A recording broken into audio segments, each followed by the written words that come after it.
Si l'on reprend l'exemple de Paul Dayan, c'est un journaliste donc, qui vient enquêter sur les constellations familiales, mais de façon extrêmement personnelle, pour mettre en exergue que son épouse s'est faite manipuler par un gourou.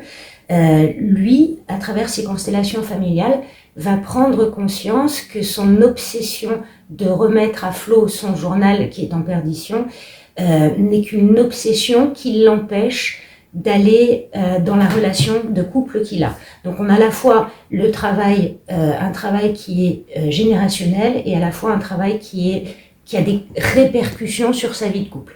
Il se rend compte à travers cette constellation que finalement, et après ses recherches, parce qu'il faut aller valider ce que l'on trouve en constellation bien entendu, que son obsession par rapport au fait de ne pas lâcher son journal vient du fait que son arrière-grand-père avait lui aussi un journal et que du coup, avec la guerre, il l'a perdu, etc.